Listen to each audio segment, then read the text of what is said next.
Donc le second mouvement que je vous propose, c'est un mouvement pour l'infraépineux, qu'on appelle la rotation autostop. Donc j'ai lancé un peu la vidéo pour trouver un passage où on voit que l'élastique, parce que je le fais à élastique à défaut d'avoir une poulie, on peut le faire au sol à la poulie basse. Malheureusement, j'ai pas la place pour m'allonger. Donc je prends un élastique très léger, c'est les pilates, les jaunes, c'est les moins résistants, que je place autour du poignet et non pas dans la main. Pourquoi? Parce que de cette manière, je peux désactiver le serrage par la main et mieux me concentrer sur l'infraépineux qui est situé derrière là, dans le dos. Donc, on a une meilleure isolation de ce muscle et c'est une bonne condition de le travailler. Alors c'est un mouvement qu'on travaille quand même léger, surtout en échauffement, parce que c'est un muscle qui est mis à rude épreuve dans de nombreux mouvements du haut de corps, si ce n'est dans la totalité, et qui est rarement suffisamment échauffé.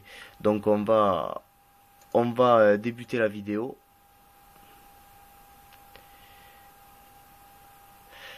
Voilà, donc il faut quand même bien faire attention à garder, à conserver le coude le plus proche du corps. Quand on n'est pas sur une poulie, c'est assez difficile parce que, surtout avec une résistance légère comme ça, parce qu'on a tendance à se laisser emporter.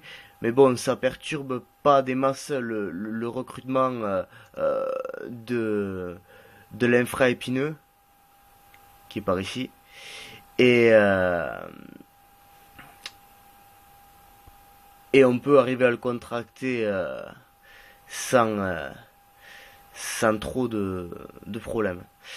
Donc ce mouvement d'échauffement, euh, idéalement, il faut qu'il soit présent quand même dans les exercices du haut de corps comme du bas de corps. Pourquoi? Parce que quand on va soulever des charges, comme, comme par exemple soulever de terre unilatéral, j'ai entendu, ou qu'on a une barre sur le dos, ou au bout des mains, l'infraépineux est soumis à un traumatisme assez élevé et s'il n'est pas échauffé, il peut se déchirer facilement.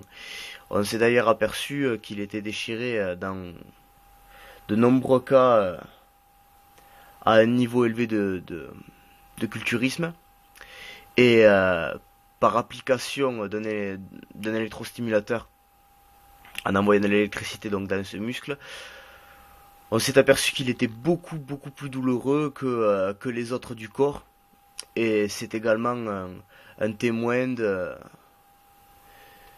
d'un gros degré de traumatisme sur ce muscle. Donc autant le préserver et en prévenir les pathologies en l'échauffant convenablement. Voilà.